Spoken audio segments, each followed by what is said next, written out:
بسم اللہ الرحمن الرحیم۔ آپ حضرات کی خدمت میں قصص الانبیاء کا مبارک سلسلہ پیش کرنے کی سعادت حاصل کر رہا ہے۔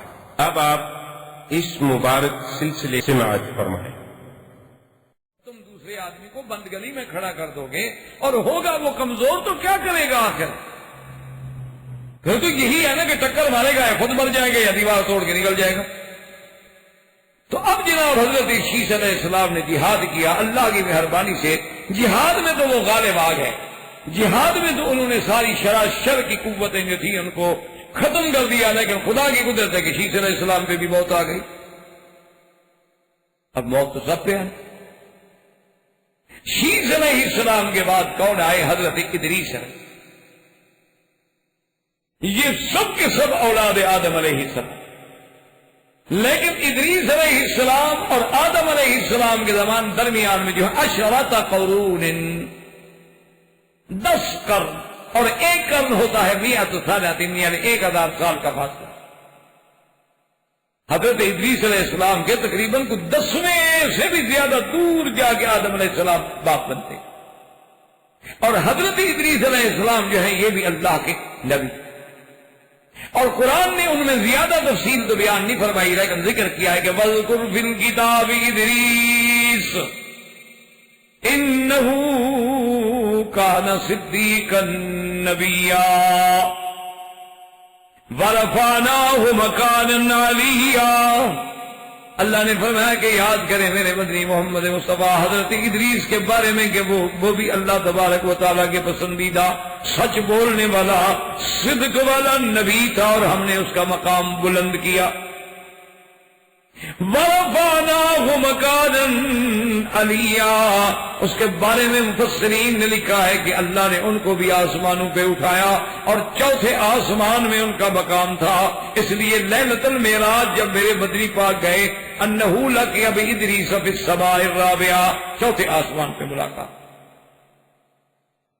اور ایک ان کا بھی بڑا عجیب واقعہ آتا ہے کہ ان کی جب موت کا زمانہ قریب آیا تو فرشتوں کے ساتھ بات چیت تو بے آگی ہوتی ہے۔ ایک فرشتے سے کہا انہوں نے کہ مہربانی کرو ذرا ملک الموت سے کہو یار میری موت کو تھوڑا پتہ پیچھے نہیں کر سکتا۔ انہوں نے کہا جی یہ تو مجھے پتہ نہیں ہے کہ ملک الموت کے اختیار میں ہے کہ نہیں ہے، اللہ پاک نے ان کو پاور دیے ہیں پیچھے کرنے کے آگے کرنے کے، یہ پتہ نہیں ہے، لیکن بات میں کر سکتا ہوں۔ اور اسی اثنا میں اللہ پاک معاف فرمائے ان قبائل میں جو لوگ تھے قابیل کے قبیلے والے یا اور جو اشرار الخلق تھے، ان میں ابلیس نے ایک نئی چال چلی۔ ایک تو ان کو عورتوں سے گمراہ کیا گانے سے، دوسرا گمراہ کیا عورتوں کی عریانی سے کہ تبرج الجاہلیہ، کہ وہ نیم عریاں قسم کے لباس پہن کے اس عید میں آتی اور نیو ایئر مناتی، اور اس کے بعد وہ گناہوں میں اور اس فسق فجور میں شریک ہوتی۔ اور اس کے ساتھ ساتھ اس نے ان کے دماغوں میں یہ ڈالا ابلیس نے کہ یہ رجال الصالحین جو ہے یہ سب سے اول جو ہے عبادت الاصنام کہاں سے شروع ہو رہی ہے؟ اسی دور سے اس نے دماغوں میں ڈال دیا کہ بھئی دیکھو یہ اللہ والے ہیں، اولیاء اللہ ہیں، عباد اللہ ہیں، اللہ کے مقربین ہیں، اور یہ لوگ جب مر جائیں گے تم تو ختم ہو گئے۔ ایسا کرو کم از کم ان کے لیے کوئی نہ کوئی نشان تو بنا دو نا، یہ جہاں بیٹھتے ہیں یہاں جو ایک پتھر لگا دو کہ بھئی اس جگہ فلاں بزرگ کا ڈیرا تھا، یہاں بیٹھ کے عبادت کرتے تھے، تم بھی جب یہاں سے گزرو گے یہاں بیٹھ جایا کرو، عبادت کر لیا کرو، اللہ کا نام لے لیا کرو، اللہ کا ذکر کر لیا کرو۔ تو اس نے یہ ابتدا بھی شروع کر دی تھی، اور یہ بھی وہی تھا حضرت ادریس علیہ السلام کا۔ حضرت ادریس علیہ السلام نے فرشتے سے کہا، اس نے کہا کہ ایسا کرو کہ تم میرے ساتھ بیٹھ جاؤ میرے پروں میں تمہیں لے کے چلتا ہوں اوپر، اور جا کے ملک الموت سے بات کر۔ تو یہ فرشتہ ان کو لے کے جب چوتھے آسمان پہ آیا تو ملک الموت چوتھے آسمان پہ موجود تھے، اور اس فرشتے نے کہا ملک الموت سے کہ بھئی میں نے آپ سے ایک بات کہنی ہے، مجھے پتہ نہیں کہ اللہ کے احکام کیا ہے۔ حضرت ادریس علیہ السلام صدیق ہے، نبی ہے، اور اللہ نے بڑا مقام عطا فرمایا ہے، اس کی موت کچھ آگے پیچھے ہو سکتی۔ تو ملک الموت نے پوچھا اچھا پہلے یہ بتاؤ ادریس ہے کہاں؟ انہوں نے کہا ادریس علیہ السلام کو تو میں لے آیا ہوں۔ انہوں نے پتہ ہے کہ ملک الموت ہنس کر تو پھر اس نے ہنستے کیوں؟ اس نے کہا کمال کی بات یہ کہ اللہ نے مجھے حکم دیا تھا کہ ادریس علیہ السلام کی روح قبض کرنی ہے چوتھے آسمان پہ، اور میں سوچ رہا تھا کہ وہ تو زمین پہ رہتے ہیں، چوتھے آسمان پہ کیسے آئے کہ میں روح قبض کروں گا؟ مجھے پتا نہیں تھا کہ وہ اسی لیے آئے ہیں، اللہ لٹاؤ میں روح قبض کروں۔ انہوں نے کہا یہ آگے پیچھے تو نہیں ہو سکتا، یہ تو وقت مقرر ہے۔ اور خدا کی شان دیکھو کہ اللہ نے یہی فیصلہ کیا تھا کہ فَرَفَعْنَاهُ مَكَانًا عَلِيًّا، اتنا بلند مقام پہ ہم لے گئے کہ ان کی روح قبض جو ہے وہ بھی آسمان میں۔ اور بعض علماء یہ بھی کہتے ہیں کہ ادریس علیہ السلام بھی زندہ ہیں جیسے کہ عیسیٰ علیہ السلام زندہ، عیسیٰ علیہ السلام زندہ ہیں، اور وہ قرب قیامت میں اتریں گے انہ ينزل على بنارة شرقیہ بیضاء دمشق وانہ یکسر الصلیب ویقتل الدجال ویدع الجزیہ ویملأ الارض عدلا وقسطا۔ لیکن اصل صحیح روایت یہ ہے کہ ادریس زندہ نہیں، عیسیٰ علیہ السلام تو زندہ ہے لیکن ادریس علیہ السلام زندہ نہیں ہے۔ تو اب ادریس علیہ السلام کے دور میں ہی عبادت اوثان شروع ہوئی، اور ادریس علیہ السلام کے دور کے بعد اللہ تبارک و تعالی نے اول رسول و اول نبی جن کو بھیجا وہ کون ہے؟ وہ حضرت نوح علیہ السلام ہیں، جن کے لیے ہم نے یہ آیت تلاوت کی تھی کہ وَلَقَدْ أَرْسَلْنَا نُوحًا إِلَىٰ قَوْمِهِ إِنِّي لَكُمْ نَذِيرٌ مُّبِينٌ۔ اللہ تبارک و تعالیٰ کو منظور ہے تو زندگی باقی تو بات باقی، وما علینا الا البلاغ، وآخر دعوانا ان الحمد للہ رب العالمین۔ برادران اسلام، واجب الاحترام بزرگوں، دوستوں، بھائیوں، عزیز نوجوانوں، الحمدللہ اللہ تبارک و تعالیٰ کے کروڑ کروڑ شکر ہے کہ اس نے ہمیں توفیق بخشی کہ قصص الانبیاء علیہم السلام کے دروس میں ہم شرکت کر سکیں، اور اسی ضمن میں اللہ کا قرآن اور احادیث محمد مصطفیٰ صلی اللہ علیہ وسلم سے مستفید ہو سکیں۔ دو دروس میرے سفر کی وجہ سے منقطع ہو گئے، الحمدللہ آج پھر ہم اسی سلسلے سے بات شروع کرتے ہیں کہ جب آدم علیہ السلام کی وفات ہو گئی، اور آدم علیہ السلام کی وفات پر ملائکہ تشریف لائے، اللہ کے فرشتوں نے غسل کیا، اللہ کے فرشتوں نے کفن پہنایا، اللہ کے فرشتوں نے نماز جنازہ پڑھی، اور انہوں نے ان کی تدفین۔ اور حضرت آدم علیہ السلام کے کچھ عرصے کے بعد، تقریباً 1 سال کے بعد، بی بی حوا بھی فوت ہو گئی، اور سیدنا آدم علیہ السلام کے بعد انبیاء کے سلسلے میں حضرت شیس علیہ السلام تشریف لائے۔ شیس جو ہے اس کا نام ہے، اس کا معنی ہے ہبۃ اللہ۔ ان پہ اللہ تبارک و تعالیٰ نے 50 صحیفے بھیجے، اور جیسا کہ آپ پڑھ چکے ہیں کہ قابیل نے قتل کے بعد اپنی بیوی کو لے کے وہ فرار ہو گیا، اور اس نے جا کر اپنا ایک علاقہ منتخب کیا، وہیں آباد ہوا، اس کی پھر وہی ذریت اور وہی جماعت بڑھتی چلی گئی۔ اور خدا کی قدرت یہ ہوئی کہ جتنے لوگ قابیل کے قبیلے سے بنے اور پیدا ہوئے، ان میں سہول، وہ سہول کا علاقہ کہلاتا۔ سہول کا معنی یعنی وادیاں، سہول کا معنی جیسے ایک پہاڑ ہو، تو کچھ لوگ جو تھے جو حابیل کے ساتھ تھے وہ تو جبال پر تھے، اور جو قابیل کا قبیلہ تھا وہ سہول میں تھا۔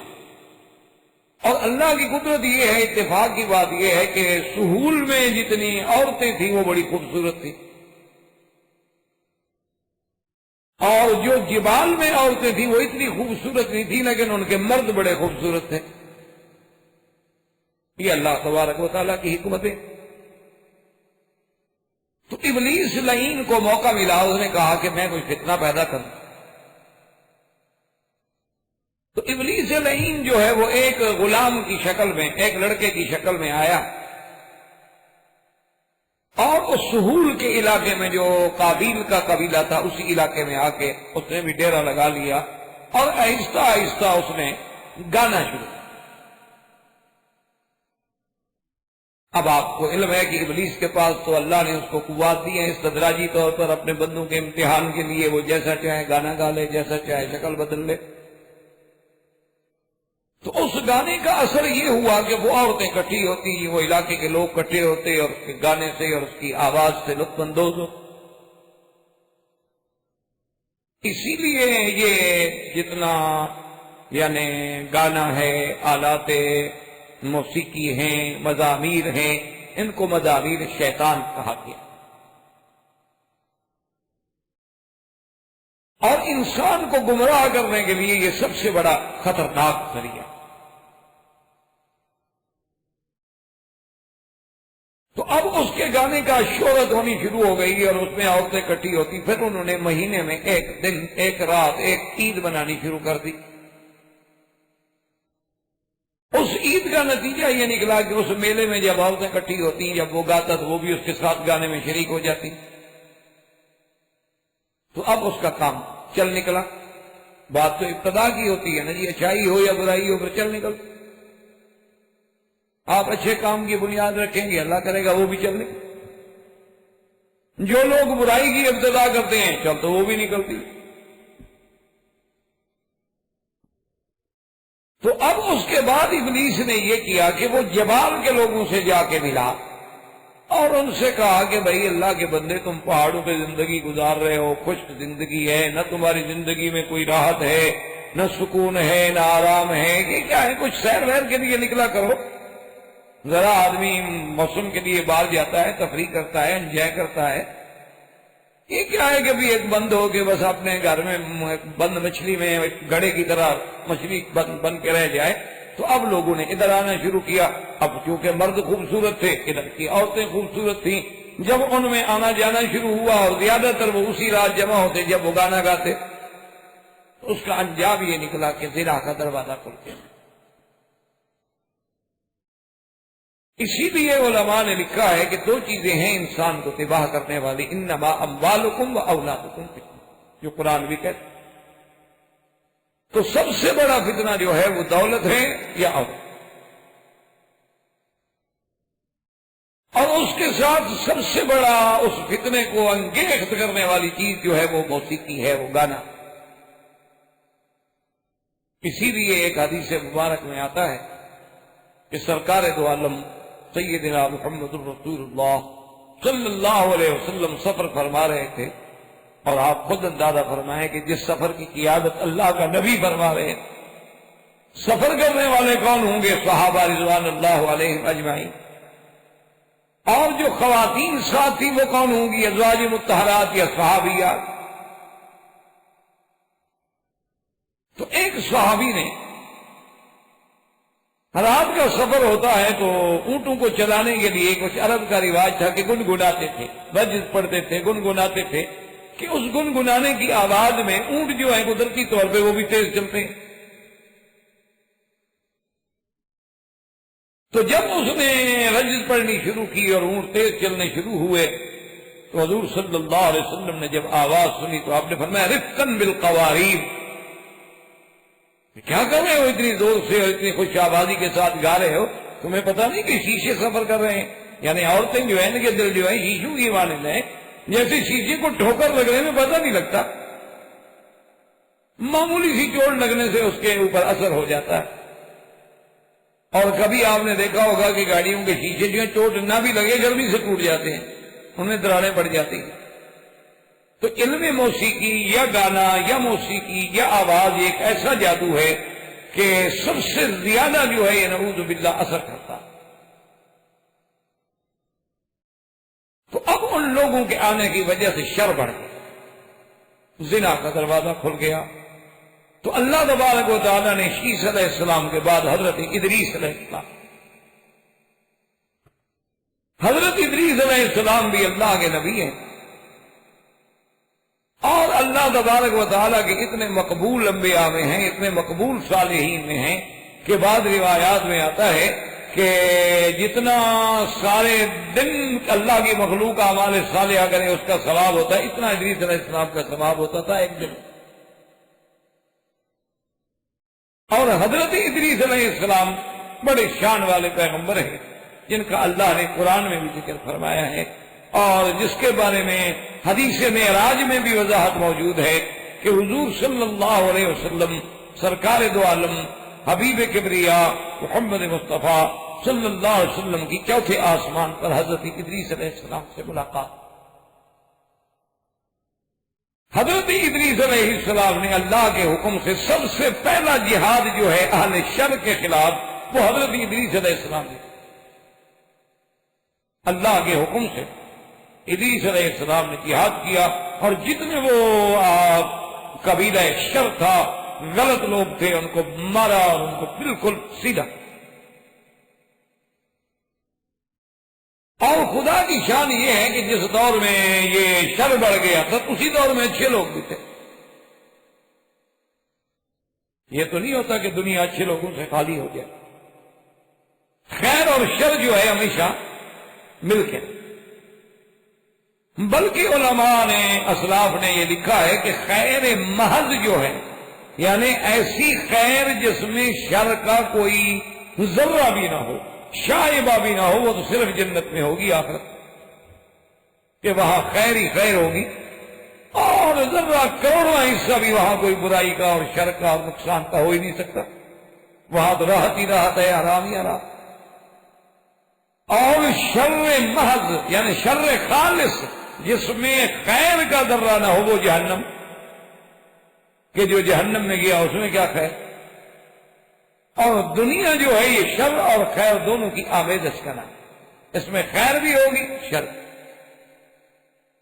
اس میں اچھائی بھی ہوگی برائی، اس میں اچھے لوگ بھی ہوں گے برے لوگ۔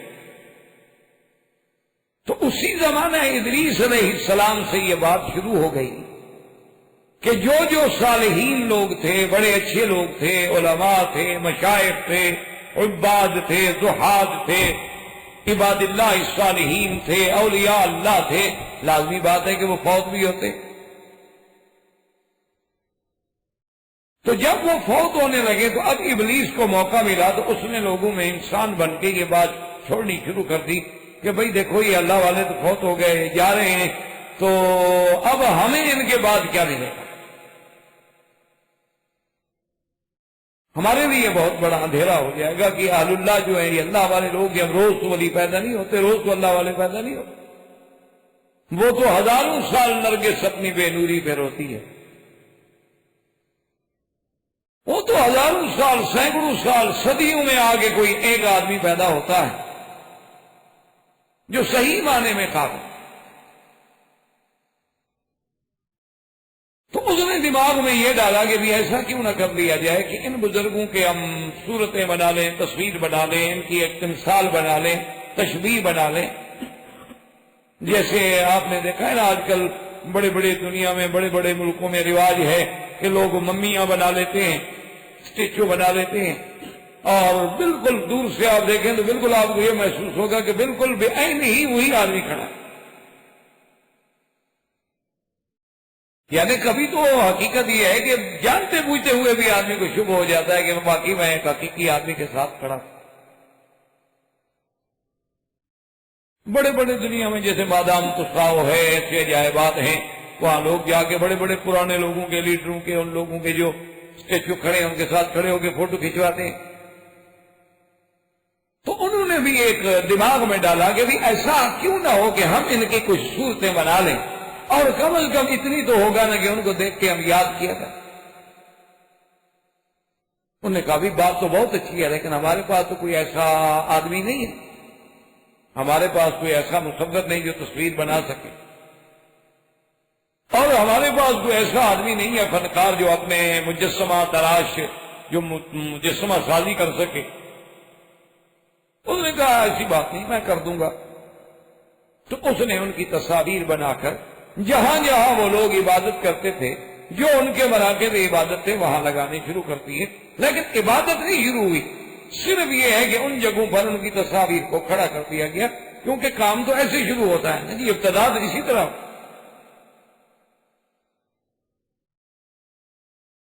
اب جو جو وقت گزرتا رہا لوگ جاتے یاد کرتے ماشاءاللہ دیکھو جی ودن سوان یغوثا یعوقا نصرا یہ دیکھو یار ان بزرگوں کا مقام ہے یہاں وہ ہوتے تھے اب شکل بھی دیکھ لیتے ہیں چلو کچھ تسلی ہو جائے. اسی دوران میں سیدنا ادریس علیہ السلام کی وفات کے دن بھی قریب آ گئے تو ملک الموت سے انہوں نے عرض کیا فرمایا کہ کیا میری موت کا کچھ وقت جو ہے اللہ چاہے تو مؤخر فرما سکتے ہیں اور ملک الموت سے کہو کہ بھی کچھ اس میں تاخیر کر دے. انہوں نے کہا بھی یہ مسئلہ میں تو نہیں جانتا ہر کسی کے ذمہ ایک کام ہے وما منا الا لہ مقام معلوم ہم سب کا اپنا اپنا ایک وظیفہ ہے اس وظیفے کے علاوہ ہم کچھ نہیں ہے. جیسے کہ آپ پہلے پڑھ چکے ہیں قصہ آدم میں کہ ملائکہ نے یہی بات کہی تھی کہ سبحانک لا علم لنا الا ما علمتنا بس جو آپ نے ہمیں سکھایا تو جس کو جو سکھایا گیا ہے وہ وہی جانتا ہے. البتہ انہوں نے کہا یہ ہو سکتا ہے کہ ملک الموت سے میں آپ کی بات کہہ دوں گا باقی یہ بات ملک الموت بتلائیں گے کہ کسی کے اجل میں تاخیر ہو سکتی ہے یا نہیں ہو سکتی. تو انہوں نے کہا کہ ٹھیک ہے. انہوں نے کہا چلو میں آپ کو لے چلتا ہوں آسمانوں میں. تو اس نے اپنے پروں میں اس کو بٹھایا ادریس علیہ السلام کو اور فرشتہ لے کے چل پڑا اور چوتھے آسمان پہ ملک الموت سے ملاقات. ملک الموت سے جب ملاقات ہوئی تو اس نے کہا کہ بھئی ادریس علیہ السلام کے لیے میں نے آپ سے عرض کرنا ہے کہ کیا ان کی زندگی کے کچھ دن لمبے ہو سکتے ہیں بہت مؤخر ہو سکتی ہے. اس نے کہا پہلے تم یہ بتاؤ کہ ادریس علیہ السلام ہیں کہا. اس نے کہا ادریس علیہ السلام کو میں لے کے آیا ہوں. فضحکا ملک الموت ہنس پڑے. انہوں نے کہا اچھا ماشاءاللہ میں حیران ہو رہا تھا کہ اللہ نے لکھا ہے کہ تم نے اس کی روح جو ہے چوتھے آسمان پہ قبض کرنی ہے تو میں سوچ رہا تھا کہ چوتھے آسمان پہ ادریس علیہ السلام کا کیا کام. شاید میں ان کو لے آؤں گا پھر یہاں روح قبض کروں گا لیکن اچھا ہوا کہ تم لے آئے میں نے تمہیں کی روح قبض کرنی ہے. اور ان اجر اللہ اذا جاء لا یؤخر اللہ نے جو وقت مقرر کیا اس میں تاخیر نہیں ہوتی. تو بعض علماء نے اس قول کو ترجیح دی ہے اور بعض علماء فرماتے ہیں کہ نہیں یہ موت کی بات تو نہیں ہے. اللہ تبارک و تعالیٰ نے انہیں جیسے عیسیٰ علیہ السلام کو زندہ آسمانوں پہ بٹھایا ہے اسی طرح ادریس علیہ السلام کو بھی اللہ نے آسمانوں پہ بٹھایا ہے جس کے بارے میں اللہ کا قرآن بھی کہتا ہے کہ وَاذْكُرْ فِي الْكِتَابِ إِدْرِيسَ إِنَّهُ كَانَ صِدِّيقًا نَبِيًّا. اللہ پاک نے قرآن میں ذکر فرمایا اور ادریس علیہ السلام ان پیغمبروں میں ہیں جن کا اللہ نے نام لیا ہے. ورنہ پیغمبر تو دیکھیں نا لاکھوں پیغمبر ہے سب کا نام تو 25 پیغمبروں کا نام لیا ہے لیکن ادریس علیہ السلام بھی ان انبیاء علیہ السلام میں ہیں کہ جن کا اللہ نے قرآن میں باقاعدہ نام. اب ادریس علیہ السلام کی وفات کے بعد پھر سب سے عظیم دور جو ہے وہ ہے سیدنا نوح علیہ. اور سیدنا نوح علیہ السلام جو ہیں یہ اول رسول بعث الی اہل الارض یعنی یہ پہلے رسول ہیں جن کو اللہ تبارک و تعالیٰ نے زمین والوں کے بعد رسول بنا کے دیا. اس کی وجہ یہ ہے کہ آدم علیہ السلام سے لے کر چاہے شیش علیہ السلام کا دور آیا ادریس علیہ السلام کا دور آیا شر تو بڑھ گیا لوگ گناہوں میں تو مبتلا ہوئے لیکن غیر اللہ کی عبادت نہیں ہوئی. سب دین پر تھے اسلام پہ تھے اللہ کی توحید. وہاں سے پھر یہ شرک شروع ہوا اور جو ایک نسل گزرتی گئی تو ابلیس ان کے دماغوں میں یہ بات ڈالتا گیا کہ یہ جو بت بنے ہوئے ہیں یہ جو تصویریں بنی ہوئی ہیں یہ اللہ کے بڑے محبوب بزرگ تھے اور تمہارے آباء و اجداد اپنے دکھوں میں مصیبتوں میں ان کو آگے درخواست کرتے تھے. بارش نہیں ہوتی ان کو کہتے مصیبت ہوتی ان کو کہتے تو سارا نظام ان سے چلتا تھا. تم بھی ان سے مانگو تو انہوں نے ان سے مانگنا شروع کر. تو اب اللہ نے پہلا نبی کا رسول نوح علیہ السلام جو ہیں یاد رکھیں یہ بولتے آدم میں ہیں اور بینہ و بین آدم عشرۃ قرون عشرۃ قرن حضرت آدم علیہ السلام اور حضرت نوح علیہ السلام کے درمیان میں 10 قرن. اب بعض علماء یہ کہتے ہیں کہ کل قرن مئۃ سنہ کہ ہر قرن جو ہے 100 سال جو ہے وہ صدی کہلاتی. اگر اسی حساب کو مد نظر رکھا جائے تو اس کا مطلب یہ ہے کہ حضرت آدم علیہ السلام کے اور حضرت نوح علیہ السلام کے درمیان 1000 سال کا فاصلہ ہو. اور بعض علماء نے فرمایا کہ نہیں، قرن سے مراد یہ ضروری نہیں ہوتا کہ 100 سال، بلکہ قرن سے مراد یہ ہوتا ہے کہ جب ایک نسل ختم ہو جائے، ایک جیل ختم ہو جائے اور دوسری نسل شروع ہو جائے. مثلا ہمارے آبا کا جو ہمارے باپ دادے کا دور تھا وہ ختم ہو گیا، اب ہمارا آ گیا. اب ہم سارے اس دور کے جتنے لوگ ہیں مثلا ختم ہوں گے تو پھر ہماری اولادوں کا دور ہوگا. تو وہ کہتے ہیں کہ اس کو بھی قرن کہا جاتا ہے کہ جیسے سرکار دو جہاں صلی اللہ علیہ وسلم نے بھی فرمایا کہ خیر القرون قرنی ثم الذین یلونہم ثم الذین یلونہم. فرمایا کہ سب سے بہتر دور جو ہے وہ میرا قرن ہے جس میں میں خود موجود ہوں، اور اس کے بعد میرے صحابہ کے بعد تابعین رضوان اللہ علیہم اجمعین. اور اسی طرح اللہ تبارک و تعالی نے قرآن میں بھی کئی مقامات پہ فرمایا وَكَمْ أَهْلَقْنَا مِنْ قَرْنٍ. اسی طرح آتا ہے قُرُونًا كَثِيرًا. تو اس لیے بعض علماء کہتے ہیں کہ یہ ضروری نہیں ہے کہ 1000 سال مراد ہو، بلکہ اس سے زیادہ بھی ہو سکتا ہے، اس سے کم بھی. تو نوح علیہ السلام جو ہیں یہ بڑے شان والے پیغمبر کہ جن کو اللہ نے قرآن میں خود فرمایا انہو کان عبدا شکورا، کہ نوح علیہ السلام وہ میرا بندہ ہے شکر گزار کہ ہر وقت میری نعمتوں پہ شکر کرتا. اسی طرح قرآن دوسرے مقام پہ سلام علی نوح فی العالمین. اللہ نے نوح پہ سلام. یہ کوئی معمولی سی بات تو نہیں ہوتی کہ اللہ خود جس بندے پہ سلام فرمائے، اور وہ سلام صرف یہ نہیں بلکہ عالمین تمام زمان میں. تو یہ بہت بڑا شان ہے حضرت سیدنا نوح علیہ السلام. اور اسی طرح یعنی یوں اندازہ فرمائیں کہ نبوت اور رسالت کی دراصل جو بنیاد ہے وہ نوح علیہ، وہی سے یہ ابتدا ہوئی اور انتہا ہوئی سیدنا محمد رسول اللہ صلی اللہ علیہ وعلا آلہ واصحابہ وسلم تسلیما کثیرا. اور نوح علیہ السلام جو ہیں اللہ پاک نے ان کو بڑی عمر طویل عطا. اکثر روایات کے مطابق جمہور علماء کا اس پہ اتفاق ہے کہ تقریباً آپ کی عمر مبارک جو ہے وہ 1050 سال، کیونکہ 50 سال کے بعد آپ کو نبوت ملی اور 950 سال تک آپ نے تبلیغ فرمائی، اور 950 سال کے بعد طوفان آیا، اور طوفان سے نکلنے کے بعد بھی آپ 50 سال زندہ رہے. اس لیے علماء نے لکھا ہے کہ آپ کی عمر مبارک جو ہے وہ تقریباً 1050 سال تھی. البتہ جو قرآن پاک میں آتا ہے کہ الف سنۃ فلبث فیہم الف سنۃ الا 50 عاما، کہ آپ اپنی قوم میں، آپ اپنی اس برادری میں رہے 1000 کم 50 سال. تو کہتے ہیں یہ دعوت بعثت، دعوت مدت تبلیغ ہے جس میں آپ نے دعوت پیش کی، ورنہ عمر مبارک جو ہے آپ کی وہ 1050. اور اسی طرح نوح علیہ السلام جو ہے ماشاءاللہ صائم الدہر، یعنی نوح علیہ السلام ہمیشہ روزے، صرف عید الفطر اور عید الاضحیٰ یہ جو 2 عیدوں کے دن ہیں اس میں روزہ رکھنا شرعاً حرام ہے. تو سیدنا نوح علیہ السلام تو صرف یعنی ان 2 عید کے موقعوں پر تو روزہ نہیں رکھتے تھے، ورنہ ہمیشہ جو ہے نوح علیہ السلام روزے. اتنا بڑا عابد، اتنا بڑا زاہد کہ ہر وقت صائم الدہر. اچھا داؤد علیہ السلام جو ہے وہ بھی صائم الدہر تھے، لیکن کان یصوم یوما ویفطر یوما، ایک دن روزہ رکھتے تھے اور ایک دن افطار.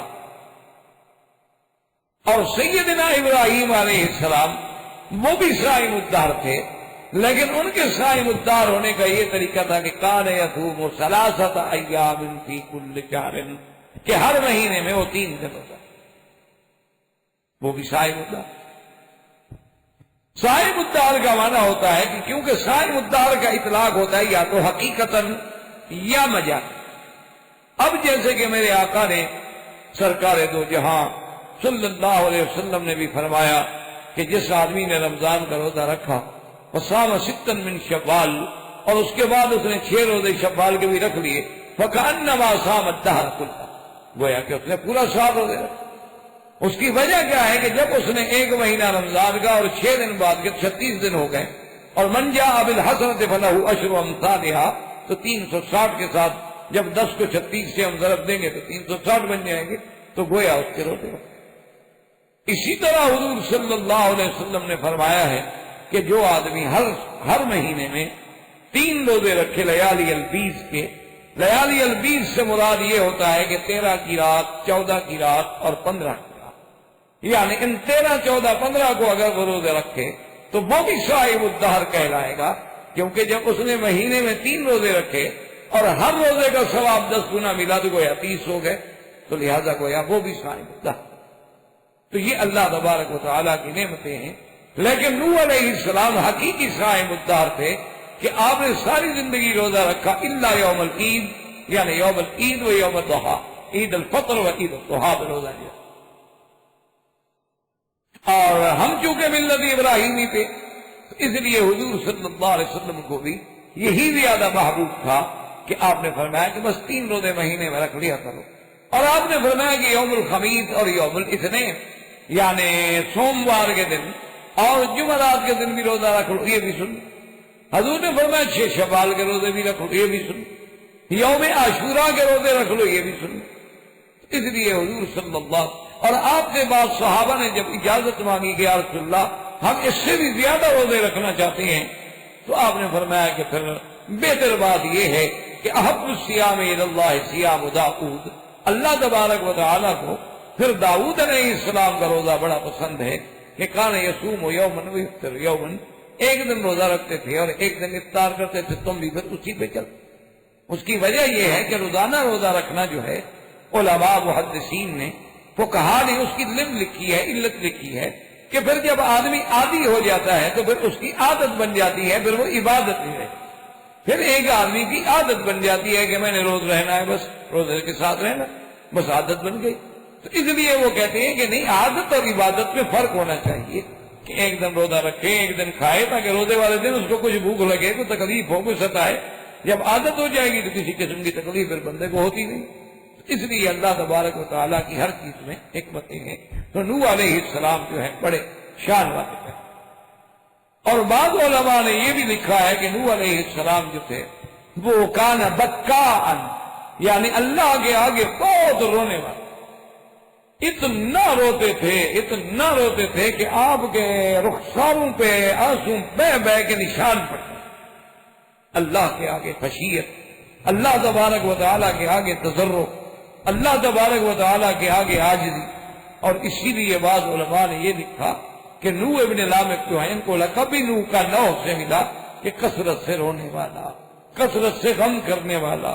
تو نوح علیہ السلام جو ہیں بڑے اللہ کے شان والے پیغمبر ہیں، اور اول نبی و اول رسول الذی بعث الی الخلق، اللہ تبارک و تعالیٰ کے پیغمبر، اور انہی کے زمانے میں اب شرک جو تھا وہ پورا زوروں پہ چلا۔ اچھا، خدا کی قدرت دیکھیں کہ اس دور میں بھی یہ 5 تھے قرآن نے جن کا ذکر کیا ہے کہ قالوا لا تذرن ودا ولا سواعا ويغوث ويعوق ونسرا، سب لوگ کہتے ہیں کہ نوح علیہ السلام کی باتوں میں نہ آؤ، تم بالکل نہ چھوڑنا اپنے ان 5 تن کو، یہ جو تمہارے ہیں نا یہ ان کو نہیں چھوڑنا ہے۔ تو اس دور میں یہ خدا کی قدرت، اللہ کی حکمت ہے نا، مطلب 6 بھی ہو سکتے تھے، 7 بھی ہو سکتے تھے، لیکن اس دور سے جب سے بت پرستی شروع ہوئی تو 5 تن کا مسئلہ شروع ہوا۔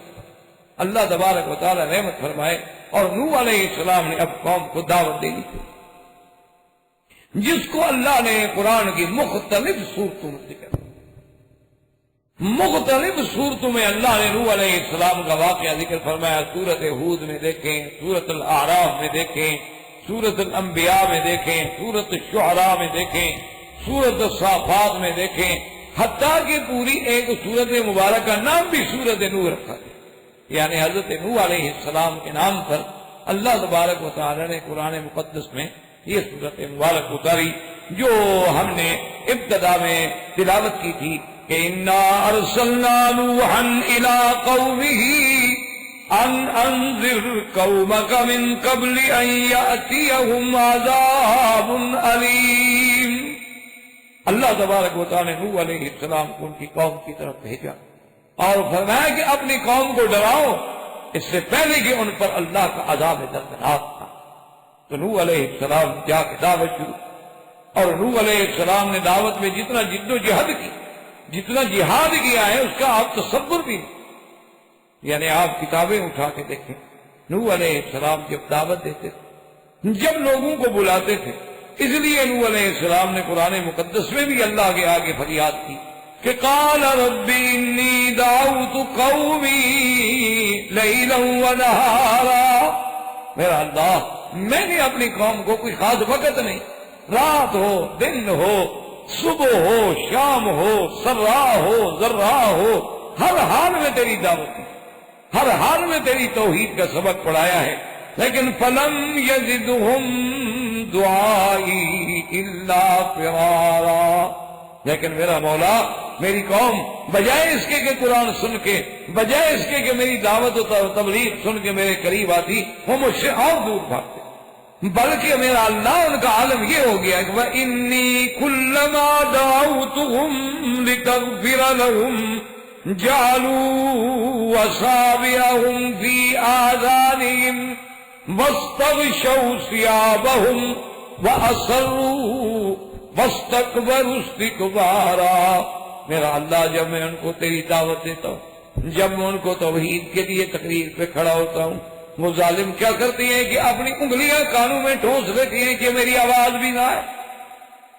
اور کبھی تو ایسا کرتے ہیں کہ کپڑا بھی اوپر ڈال لیتے ہیں کہ ہمیں نظر بھی نہ پڑے نوح علیہ السلام. یعنی آپ اندازہ کریں کہ ابتدائے آفرینت سے اللہ کی توحید بیان کرنے والوں کو کتنی مشکلیں، کتنی مصیبتیں آتی. یعنی آپ اندازہ کریں، آپ خود ایک دن ذرا تجربہ کر کے دیکھیں کہ آپ کسی سے بات کریں وہ منہ پھیر لیں، آپ کسی سے بات کریں وہ دوسری طرف توجہ کر لیں، آپ کسی سے بات کریں اور وہ کانوں میں انگلیاں دے کے کہے جی دوڑو، میں تمہاری آواز سننے کے لیے بھی تیار نہیں. آپ کسی سے بات کرنا چاہیں اور کپڑا چہرے پہ ڈالنے، جاؤ یار میں تمہاری شکل نہیں دیکھنے کے لیے تیار ہوں، تم مجھے تقریر کرنے کے لیے آئے ہو. تو اندازہ کرو کہ اس وقت کیا بھی، اس وقت اس پہ کیا گزرتی ہے اس انسان پہ. اور جب دعوت دینے والا بھی اللہ کا پیغمبر ہو، اللہ کا نبی ہو، تو ان پہ کیا گزرتی.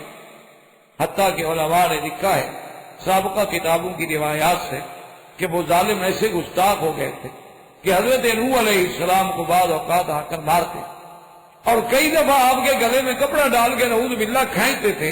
حضرت نوح علیہ السلام کی آنکھیں مبارک باہر ابل آتی تھی اور آپ بے ہوش ہو کے گر جاتے تھے، اور وہ بدبخت یہ سمجھتے تھے کہ ہم نے مار دیا ہے، اور حضرت نوح علیہ السلام ختم ہو گئے اور مار کے چلے جاتے تھے.